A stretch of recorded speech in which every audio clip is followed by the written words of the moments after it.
Hallelujah. परमेश्वर की presence में आपका स्वागत है सबका। कितने थोड़े दिन पहले मैंने आपको बताया था कि मैंने अपने रूम में एक स्वर्गदूत को देखा और अभी आप सेवकाई में चेंज को पाओगे। आमीन। कितनों को याद है मैंने आपको बताया था उस समय कुछ लोगों को बातें मेरी समझ नहीं आती कि इस दूत को देखने के बाद आप सेवा में चेंज कैसे देख सकते हो। जब दूत आपके सपने में आना शुरू हो जाए और रियल तरीके के साथ आपको दिखने शुरू हो जाए, इसका मतलब ये होता है कि परमेश्वर की अगली प्लानिंग आपकी जिंदगी में पूरी होनी शुरू हो चुकी है और वो जल्दी आपको नजर आ जाएगी। आमीन। दूत का आना आप आम बात नहीं है। अगर आप दूत की बात करो, बाइबल में लिखा है जब यीशु मसीह 40 रोजे रख के जब वो प्रार्थना कर रहे थे, बाइबल में लिखा है जब प्रार्थना हो गई, रोजे खत्म हो गए, तो 40 रोजों के बाद शैतान इसलिए आया कि परमेश्वर की सारी की गई मेहनत को व्यर्थ कर दे और परमेश्वर को परखे और उसे परख में गिरा दे। आप महसूस करते हो कि 40 रोजों के बाद, अगर प्रार्थना करने के बाद, एक बड़ी परमेश्वर से सामर्थ्य लेने के बाद, अगर शैतान परमेश्वर को परखने के लिए आ सकता तो आप और मैं क्या हैं? वो परमेश्वर को इसलिए परखने के लिए आया कि जो मेहनत यीशु मसीह ने की है, 40 दिन रात के रोजे और उसके बाद पिता के साथ इतना 30 सालों का जो संबंध यीशु मसीह का पिता के साथ रहा है, और अब परमेश्वर इसे इस्तेमाल करने वाले हैं। एक बात को याद रखना, जब आपकी जिंदगी में प्रॉब्लम पीक लेवल पे चली जाए, हाई लेवल पे चली जाए, समझो उसका हल नजदीक आ चुके हैं। आमीन। जब आपका जो फ्रस्ट्रेशन है, जो आपकी प्रॉब्लम है, जो आपकी तंगी है, वो हम ऊपर के लेवल तक चले जाए, समझो उसका हल आपके पास आने वाला है। आमीन। अगर आप यीशु मसीह के जीवन को देखो तो परमेश्वर उस समय शैतान उनके मन में ये शैतान शक से आता है, अपने पड़ोसी को बोलो, और परमेश्वर विश्वास से आते हैं। जहां शक होगा वहां शैतान होगा। आमीन। अगर आप ध्यान से बाइबल को स्टडी करें तो आपको समझ आएगी, अगर शक आपकी जिंदगी में एंटर कर रहा है तो इसका मतलब शैतान आपकी जिंदगी में काम करने की कोशिश कर रहे हैं।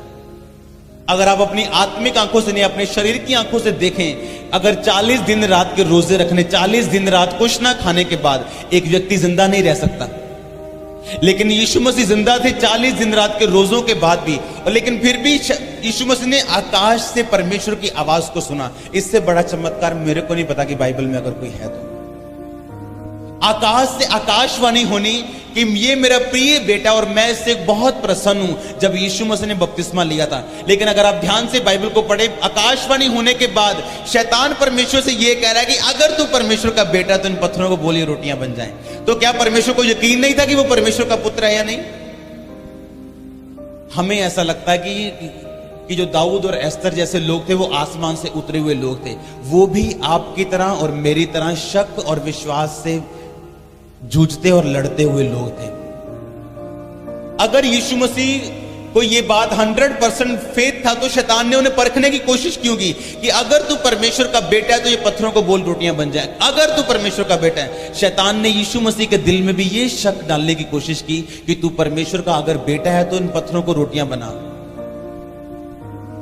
और बाइबल में लिखा है यीशु मसीह ने शैतान को यह नहीं कहा कि शैतान, थोड़े दिन पहले आकाशवाणी हुई थी कि मैं उसका प्रिय बेटा हूं, तू मेरे साथ कैसे बहस कर सकता है। शैतान को कभी बहस के साथ हराने की कोशिश मत करो, वो आपसे जीत जाएगा।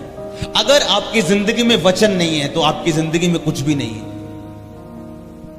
वचन ना रखने वाला अपनी जिंदगी में इंसान उस घड़े की तरह है। अपनी ताकत से आप घड़ा भर तो दोगे, घड़े को सदा भरा नहीं रख सकते आप। कितनों को समझ आ रही है? अगर घड़े के नीचे शेक हो, अपनी ताकत से आप घड़ा भर तो सकते हो, लेकिन घड़े को सदा भरा रख नहीं सकते आप किसी को आशीष दिलवा तो सकते हो अपनी ताकत से, परमेश्वर से, क्योंकि आपके अंदर सामर्थ्य है, आपके अंदर वो वरदान है, आपके अंदर वो परमेश्वर ने वो जीवन जो का जल दिया हुआ है। आप किसी को भर तो सकते हो, लेकिन अगर उसके अंदर वचन नहीं है वो खड़ा नहीं रह सकता मसीह में। हालेलुया।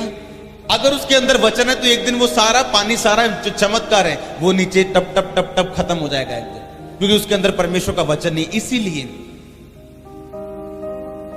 परमेश्वर 3-3 दिन, 4-4 दिन यीशु मसीह लोगों को वचन सिखाते थे, परमेश्वर की आज्ञाओं को सिखाते थे।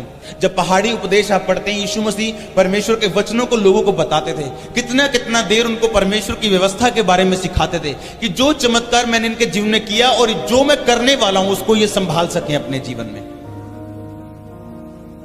आमीन। अगर वचन आपकी जिंदगी में होगा तो शैतान आपको परखने के लिए आएगा। ये सबके जीवन में है। ऐसा एक भी क्रिश्चियन, एक भी मसीही नहीं है जो यीशु मसीह में विश्वास करता है और शैतान उसे परखने के लिए नहीं आएगा। ये गलत है। और अगर आपकी जिंदगी में बाइबल का वचन संपूर्णता के साथ नहीं बसा हुआ और आप उसके वचनों को नहीं जानते तो शैतान जीतने वाला है आपसे। हो सकता है जो मेहनत आपने की उसे वो व्यर्थ कर दे, क्योंकि आपके अंदर परमेश्वर का वचन नहीं है। हालेलुया। इसलिए जरूरी है आपको परमेश्वर के वचन के बारे में ज्ञान रहना कि परमेश्वर का वचन किस बारे में चीज बोलता है। जो चीज प्रार्थना और सामर्थ्य के द्वारा मिले वो प्रार्थना और सामर्थ्य के द्वारा ही आपकी जिंदगी में बनी रह सकती है। पवित्रताई के द्वारा ही आपकी जिंदगी में बनी रह सकती है। शैतान के पास हर चीज का तोड़ है, लेकिन पवित्रताई का उसके पास एक भी तोड़ नहीं है। वो हर चीज का जवाब दे सकता है, लेकिन पवित्रताई का आपको जवाब नहीं दे सकता। इसलिए सबसे ज्यादा शक डालने का उसका कारण क्या है कि आप परमेश्वर की व्यवस्था से हटें और कोई ना कोई पाप करें, ताकि पाप के द्वारा वो शक आपकी जिंदगी में बढ़ा और वो मृत्यु को पैदा करे और आपकी जिंदगी में जो परमेश्वर की आशीष है उसे वो व्यर्थ कर दे। कितनों को समझ आ रही मेरी बातें? अपनी बाइबल साथ लेके आओ अगर आप अब परमेश्वर में बढ़ना चाहते हो। ये वो टाइम चर्च में आ चुका है जब आपने परमेश्वर के कामों को शरेआम आप देख रहे हैं अभी। और अभी वो टाइम है जब आपने बाइबल को लेके आना है, कॉपी और पेन को लेके आना और वचन को नोट करना है और अपने पूरा ध्यान परमेश्वर के वचन पे लगाना है, ताकि जो चमत्कार आपकी जिंदगी में हो रहा है, जो आशीष आपकी जिंदगी में आ रही है, हमेशा बनी रहे और आप उस आशीष को इस्तेमाल कर सकें परमेश्वर के लिए। प्रकाशित वाक्य खोलेंगे सब जन, नए नियम में आखिरी पुस्तक, उसका 12 अध्याय, उसकी 10 आयत को पढ़ेंगे। फिर मैंने स्वर्ग में से यह बड़ा शब्द आते हुए सुना, अब हमारे परमेश्वर का उद्धार और सामर्थ और राज और उसके मसीह का अधिकार प्रकट हुआ है, क्योंकि हमारे भाइयों पर दोष लगाने वाला जो रात दिन हमारे परमेश्वर के सामने उन पर दोष लगाया करता था, गिरा दिया गया है। वे मेमने के लहू के कारण और अपनी गवाही के वचन के कारण उस पर जयवंत हुए और उन्होंने अपने प्राणों को प्रिय न जाना, यहां तक कि मृत्यु भी सह ली। इस कारण सब कलीसिया कहे आमीन, सब कहे आमीन। अगर आप 10 आयत को ध्यान से पढ़ें तो उसमें लिखा, मैंने स्वर्ग से ये बड़ा शब्द आते हुए सुना कि हमारे परमेश्वर का उद्धार, सामर्थ, राज्य और मसीह का अधिकार प्रकट हुआ है, क्योंकि भाइयों पे दोष लगाने वाला जो दिन रात हमारे परमेश्वर के सामने उन पर दोष लगाया करता था वो गिरा दिया गया। जब परमेश्वर ने बोला था अय्यूब को कि अय्यूब मेरा भय मानने वाला, मेरा डर मानने वाला इंसान है, शैतान क्या तूने देखा कि अय्यूब के जैसा मेरा डर मानने वाला इंसान, बुराई से दूर रहने वाला इंसान और खरा इंसान इस पृथ्वी में और कोई भी नहीं है। शैतान ने दोष लगा दिया। वो आप पे दोष लगाता है परमेश्वर के सामने, कहता अय्यूब, छीन उसकी आशीष और तुझे बताएगा अय्यूब कि वो तुझसे प्रेम करता है कि तेरी आशीष से प्रेम करता है। छीन उसके बच्चों को, वो अय्यूब तुझे बताएगा कि वो अपने बच्चों से प्यार करता है, बच्चों के कारण तुझे प्यार करता है, कि वो सचमुच तुझसे प्यार करता है। और बाइबल में लिखा, जब परमेश्वर ने शैतान को कहा जा शैतान, अब तू परख सकता है अय्यूब को, बाइबल में लिखा अय्यूब के बच्चे मर गए, अय्यूब की प्रॉपर्टी चली गई, अय्यूब को बीमारी हो गई, अय्यूब का सब कुछ चला गया। और अय्यूब अपने मुंह से ये बोलता है, जिस परमेश्वर ने दिया था उसी परमेश्वर ने वापस ले लिया, उसी का नाम धन्य हो। आमीन। अगर आपको यह नहीं पता कि आपका युद्ध किसके साथ है तो आप कभी जीत नहीं पाएंगे। बाइबल में लिखा, शैतान भाइयों पे दोष लगाने वाला हर वक्त तो परमेश्वर के सामने आप पे दोष लगाता है। आप जानते हैं, हर वक्त तो परमेश्वर के सामने खड़ा रहता है और दोष लगाता है कि ये बड़ा हालेलुया हालेलुया बोल रहा है, इसको इसकी चंगाई को वापस ले लो। अब देखो हालेलुया हालेलुया बोलता है, ये बड़ी गवाहियां दे रहा है, इसको थोड़ा सा छू परमेश्वर, देख तेरे मुंह पे तेरी निंदा करेगा, देख इसकी प्रार्थना कम होती, देख इसके रोजे कम होते, देख ये चर्च में जाना बंद करता है, इसकी प्रार्थना का उत्तर ना दे तू। और बाइबल में लिखा, परमेश्वर कई बार बोलता है, शैतान जा तू, जो तू तेरे दिल में आता तू कर ले। लेकिन अब प्रॉब्लम ये, विश्वासी कैसे जीते? अगली आयत में लिखा, वे मेमने के लहू के कारण और अपने गवाही के वचन के कारण उस पर जयवंत हुए। आप जयवंत होंगे यीशु मसीह के नाम में। लेकिन बाइबल में लिखा अपनी गवाही के वचन के कारण अपने पड़ोसी को बोलो, बोलो गवाही दे, रोज गवाही दे। जो प्रभु ने तेरे जीवन में किया उसकी रोज गवाही दे और तू जीतेगा यीशु मसीह के नाम में। आमीन। जब मेरे को आज भी याद है, जब मैंने बहुत शुरू से चंगियाई पाई थी परमेश्वर से अपने मेंटली अपसेट के दौरों की, जब भी तब मैं बिजनेस में जाता था, लोगों से हमारा जो होलसेल का बिजनेस, दुकानदारों से पैसे इकट्ठे करने के लिए शाम को जब मैं निकलता था बुराई के लिए, तो मैं दुकानदारों को गवाही देना भूलता नहीं था। कोई भी मुझे मिल जाए मैं गवाही देना नहीं भूलता था कि परमेश्वर ने मेरी जिंदगी में क्या किया। एक बात मैं आपको बताता हूं, जितने लोगों ने बड़ा चमत्कार लिया है परमेश्वर संडे या कभी भी इस मिनिस्ट्री में लगातार जो बड़े चमत्कार को ग्रहण कर रहे हैं, अगर आप रोज अपनी गवाही दें आपका चमत्कार कभी भी मरेगा नहीं। अगर आप रोज अपने चमत्कार जो परमेश्वर ने आपकी जिंदगी में किया है, अगर आप रोज उसकी गवाही देना शुरू कर देंगे तो शैतान आपकी जिंदगी से हमेशा शर्मिंदा रहेगा। मुझे परमेश्वर के वचन से बताया गया था कि भाइयों पे दोष लगाने वाला शैतान वो हमेशा ये दोष लगाता है आपके जीवन पे कि परमेश्वर ये लोग तुझसे प्यार नहीं करते, ये तेरी आशीष से प्यार करते हैं, ये तेरे पास नहीं आए, ये चंगे होने के लिए आए, ये तेरे पास नहीं आए, ये बरकत लेने के लिए आए। अगर तुझे बरकत नहीं देगा ये तेरे पास नहीं आएगा। परमेश्वर का जवाब उन लोगों के लिए नहीं जो जल्दी में है। परमेश्वर का जवाब उन लोगों के लिए नहीं जो जल्दी में है। जब मुझे इस बात की समझ आई थी तो मैंने रोज परमेश्वर के नाम में अपनी गवाही को देना शुरू किया। रोज रोज रोज, एक भी दिन ऐसा मुझे याद नहीं कि जब मैंने किसी को अपनी गवाही नहीं दी हो। एक भी दिन मुझे ऐसा याद नहीं जब मैंने किसी से यीशु मसीह के बारे में बात ना की हो कि परमेश्वर ने मेरी जिंदगी में क्या काम किया।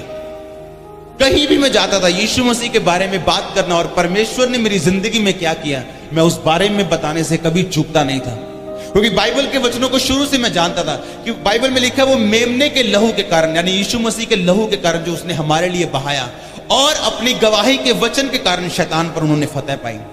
अगर आप दाऊद को ध्यान से देखो, अगर आप किसी के भी जीवन को ध्यान से देखो, वो कभी भी एक झटके में राजे नहीं बने। यीशु मसीह के जीवन को देखो, एकदम से यीशु मसीह ने मुर्दों को जिंदा करना शुरू नहीं कर दिया। अगर आप प्रेरितों के काम में उस चेलों के जीवन को देखो तो एकदम से बड़े काम उनकी मिनिस्ट्री में होने शुरू नहीं हुए। उन्होंने हर बात की गवाही दी जो परमेश्वर ने छोटे काम किए, और एक दिन आया जब लंगड़े भी चले, जब अंधों ने भी देखा, और बड़े काम उनकी सेवकाई उनकी जिंदगी में परमेश्वर ने किए। आमीन। अगर आप ध्यान से बाइबल को पढ़ें, जब दाऊद गोलियत के सामने गया था तो उसने अपनी गवाही दी। जब दाऊद उसके सामने शाऊल राजा के सामने गया तो उसने अपनी गवाही दी। जब दाऊद शाऊल के सामने गया, शाऊल को किसने बताया, राजा कोई लड़का है बाहर, यंग सा लड़का, वो कहता है कि उस गोलियत को मैं मार दूंगा। कहता राजा बातें बड़ी अच्छी कर रहा है, उसको सुनना चाहते हो तुम, बातें बहुत अच्छी कर रहा है, लेकिन शक्ल से लगता नहीं वो मारेगा उसको। और बाइबल में लिखा राजा ने कहा उसे लेके आओ। वो इतना छोटा था कि जब उसको राजे का टोप और उसके राजे की तलवार और कपड़े पहनाए गए उससे चल भी नहीं हो रहा था, वो इतना यंग लड़का था। लेकिन जो राजे को उसने बोला वो सब नहीं बोल सकते। उसने राजे को बोला, राजा जब मैं शेर मेरी भेड़ बकरियों में से मेरी बकरी को लेकर चुरा के लेके जाता था, मैं शेर को उसके केशों से पकड़ के उसके मुंह पे हाथ डाल के मार डालता था। जब भालू लेके जाता था मैं भालू को मार देता था। कैसा कहता, जैसे परमेश्वर ने शेर और भालू को मेरे हाथों से मरवाया, ये गोलियत भी मेरे हाथों से मरेगा। आमीन। उसके अंदर एक गवाही की आत्मा थी। उसको पता था गवाही देने का मतलब क्या है। आप में से मैं श्योर बताता हूं, आप में से 1% भी लोग ऐसे नहीं है जिनको गवाही देने का असर पता हो। मैं सीरियसली बोल रहा हूं आपको, कुछ बातें ऐसी मैं पुलपट पे आपको बता नहीं सकता। पौलुस ने लिखा कुछ बातें ऐसी मैं बाइबल में लिख नहीं सकता। कुछ बातें ऐसी हैं जो केवल पवित्र आत्मा आपको गाइड करता है करने के लिए। उसको मैं आपको यहां पे नहीं बता सकता। उसके लिए परमेश्वर के साथ आपका संबंध होना बहुत जरूरी है। जब दाऊद गोलियत के सामने गया, उस शाऊल के सामने गया, राजे के सामने, उसने कहा राजा मैंने शेर को मारा है, मैंने भालू को मारा है। जो परमेश्वर शेर और भालू से मुझे बचाने की ताकत रखता है, वो परमेश्वर आज मुझे गोलियत को भी उसके हाथों से बचाने की ताकत रखता है। जिस परमेश्वर ने, याद करो, आपकी जिंदगी में पहली चंगाई दी थी, क्या वो दूसरी नहीं देगा? जिसने छोटा काम किया था क्या वो बड़ा काम नहीं करेगा? जो इस मुर्दे को, इस 40 साल के लंगड़े को चंगा कर सकता है, क्या वो आपकी जिंदगी को चंगा नहीं कर सकता? लेकिन बात यह हमें अपनी गवाही को इस्तेमाल करना नहीं आता। हम लोग भूल जाते हैं जो परमेश्वर ने हमारे पिछले जीवन में किए हैं, और उसको भूल के हम उस चीज को याद रख लेते हैं जो अब तक परमेश्वर ने हमें नहीं किया। और जब हम वही याद करते रहते जो परमेश्वर ने अब तक नहीं किया, एक दिन विश्वास में फिसल जाते हैं। शक शैतान का विश्वास है। शक्की व्यक्ति, बाइबल में लिखा है, उस समुद्र की लहर की तरह जो आज से करोड़ों साल पहले भी आती थी, टकराती थी और वापस चली जाती थी, और आज भी टकराती और वापस चली जाती, कोई काम नहीं करती, बस वही करती सारा दिन। लिखा दो चित्ता इंसान उसी तरह परमेश्वर से कुछ नहीं ले पाएगा। हालेलुया। अगर एक घड़े में पानी भर के नीचे शेक कर दो तो पानी थोड़े दिन के लिए है उसके अंदर, थोड़ी घंटे के लिए है उसके अंदर। पाप वो शेद है जो बड़ी बड़ी सामर्थ को खाली कर देता आपके जीवन से, बड़े दर्शनों को जो खत्म कर देता। परमेश्वर ने बाइबल में ये नहीं लिखा कि शैतान की वजह से लोग नाश होते हैं। परमेश्वर ने बाइबल में ये लिखा कि मेरे ज्ञान ना होने से मेरी प्रजा नाश हो रही है। आमीन। ऐसी चिंगारियां, कुछ ऐसी बरकतें आपके जीवन में पवित्रताई के द्वारा आती हैं जो किसी भी चीज के द्वारा नहीं आती। अगर पवित्रताई आपकी जिंदगी में, मैं आपको लिख के दे देता हूं, आपके घरों में साइन कर दूंगा मैं उसके नीचे, आप कभी भी अपनी जिंदगी को डाउन नहीं देखेंगे। आप कभी नहीं कहेंगे 2012 में ऐसा था, 13 में थोड़ा कम हो गया। आप हमेशा कहेंगे जब से मैं जीवित और परमेश्वर में हूं, मैं बढ़ता जा रहा हूं। मैं आपको बता रहा हूं, एक भी व्यक्ति ऐसा नहीं मिलेगा आपको, क्योंकि बाइबल का वचन ना कभी टला ना टलेगा। बाइबल में एक बात लिखी, कहता धर्मी जिस तरह सूर्य जब उगता है तो दोपहर तक वो बढ़ता जाता है और उसका प्रकाश बढ़ता जाता है, लिखा धर्मी उस सूरज की तरह उसका प्रकाश बढ़ता जाएगा। कभी सूरज को नीचे आते देखा? जिस दिन सूर्य को नीचे आता देख लोगे, उस दिन कहना कि हाँ मैं डाउन हो सकता हूं। आप कभी डाउन नहीं होंगे यीशु मसीह के नाम में। अगर परमेश्वर का वचन आपके हृदय में अधिकाई से बसता है और आपने अपनी जिंदगी का हिस्सा बनाया, कहीं बाइबल में यह नहीं लिखा कि प्रॉब्लम नहीं आएगी। अगर अय्यूब इस बात पे परमेश्वर पे जाता कि परमेश्वर बाइबल में यह लिखा हुआ है कि धर्मी का वंश तू बचाएगा, तो मेरे वंश को तूने बचाया क्यों नहीं? वो मर क्यों गया? बाइबल में यह लिखा है परमेश्वर कि तू मेरा चरवाहा, मुझे घटी नहीं होगी, लेकिन आज मेरा शरीर मेरे साथ नहीं है, मेरा परिवार मेरे साथ नहीं है, मेरा बिजनेस टूट गया, लूट गया, लोग सब कुछ ले गए। लेकिन बाइबल में लिखा परमेश्वर ने उसका जवाब नहीं दिया जब तक उस परीक्षा से वो निकल नहीं गया। जब वो भाई बता रहा था दूत मेरे सपने में आए, मैं आपको दूतों के बारे में बताता हूं। जब भी आप टेस्ट पास करेंगे, दूत आपकी जिंदगी में आएंगे।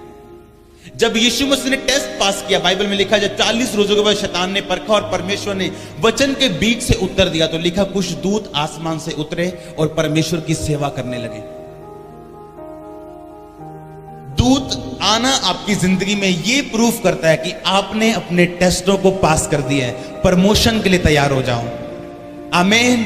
दूत का नजर आना यह मतलब है कि आपने टेस्ट पास कर लिए। जब भी आप टेस्ट पास करेंगे, दूत आपके जीवन में होंगे और प्रमोशन आपकी जिंदगी में होगी और प्रमोशन आपकी सेवकाई में होगी।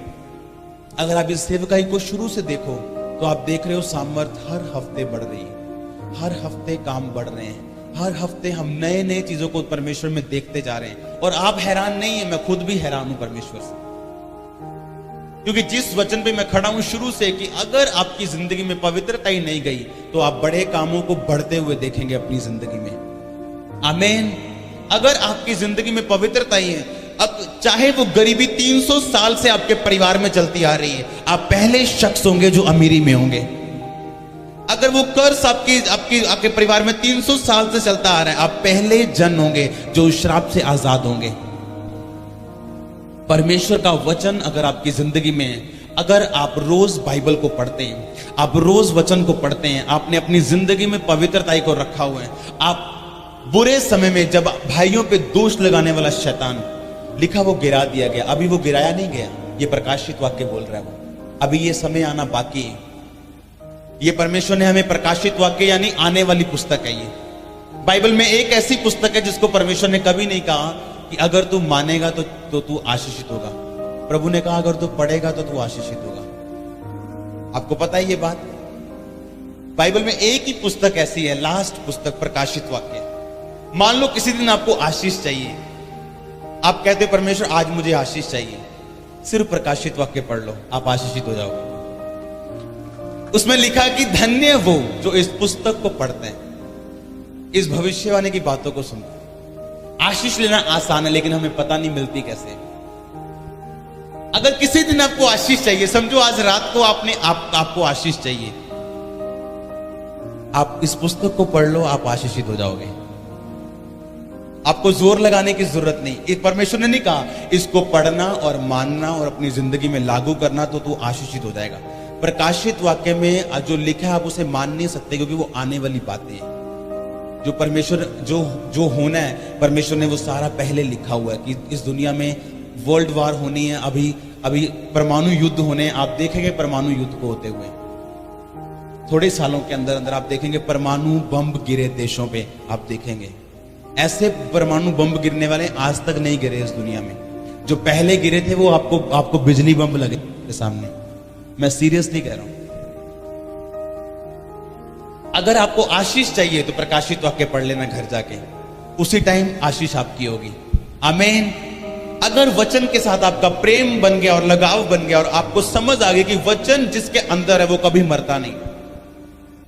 अगर किसी के अंदर वचन चला गया तो उसका बिजनेस कभी नहीं मरेगा। अगर उसके अंदर वचन चला गया सेवकाई कभी नहीं मरेगी।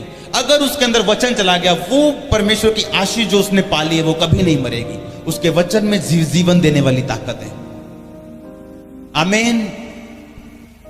परमेश्वर ने कहा जा और फिर से पाप मत करना। ऐसा ना हो इससे भारी मुसीबत तेरी जिंदगी में आए। ऐसा ना हो जब आप बड़ी सेवकाइयों को, हमारे चर्च में हम प्रॉब्लम कहाँ हम फेस करते हैं। हम बड़ी सेवकाइयों को सिर्फ पर्दे पे देखते हैं, हम सिर्फ टीवी पे देखते हैं बेनी हिंजी को। और जब मैं उनके अंदर जाके देखता हूं तो चंगियाई एक दिन में होती, लेकिन चंगियाई को संभालने के लिए जो वो मीटिंग्स करते हैं उनको आप सोच भी नहीं सकते। फिर वो वचन पे जो ध्यान लगाते हैं दुनिया का कि वचन को पढ़ो, अगर चंगियाई को परमानेंट अपनी जिंदगी में रखना है, अब तूने वचन को लगातार पढ़ना है और सिर्फ पाप से दूर रहना है और तेरे साथ भला होगा। हालेलुया। जब आज से 20 साल पहले जो लोगों ने एड्स से चंगियाई पाई थी, अगर मैं आज उनको देखता हूं तो उनके चेहरे पहले से ज्यादा सुंदर हो चुके हैं और पहले से ज्यादा जवान लगते हैं 20 साल बाद, क्योंकि उन्होंने वचन को संभाल के रखा अपने अंदर। उन्होंने कन्फेस किया कि हम पाप की वजह से बीमारियों में गए, परमेश्वर तो अगर हमें चंगा करे हम पाप में कभी वापस नहीं जाएंगे। क्यों परमेश्वर चमत्कार कर रहा है? ये दिखाने के लिए नहीं कि परमेश्वर सिर्फ चंगा करता है, ये दिखाने के लिए कि परमेश्वर चंगा कर रहा है इसलिए कि जो वचन बाइबल में लिखा हुआ है उसको अपनी जिंदगी का आप हिस्सा बनाएं, परमेश्वर की पवित्रता को अपनाएं और पाप से दूर रहें और परमेश्वर के सामने जाएं।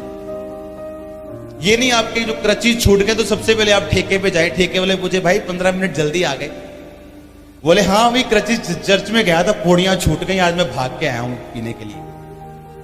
हालेलुया।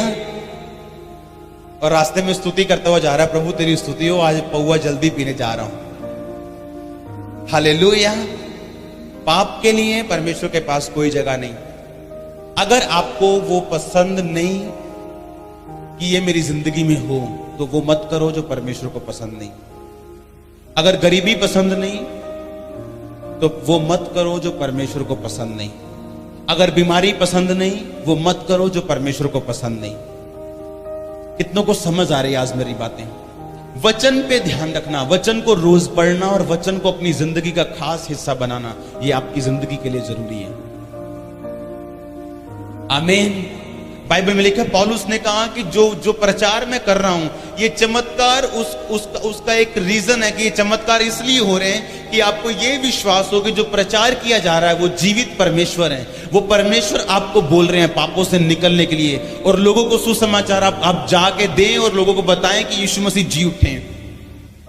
चंगाई इसलिए नहीं है कि आप जाएं और अपनी फिर उन्हीं संसारिक चीजों का आप संसारिक चीजों में घूम जाएं और परमेश्वर से दूर हो जाएं। चंगाई इसलिए कि आप फेथ कर सके कि हाँ पवित्रता ही परमेश्वर की ओर से है, हाँ मैंने पाप से अब दूर रहना है, हाँ मैंने अब परमेश्वर के सुसमाचार को लेके जाना है, हाँ मैंने परमेश्वर के उन सारे कामों और वचनों की ओर ध्यान देना जो परमेश्वर ने मुझे करने के लिए बोले थे। आमीन।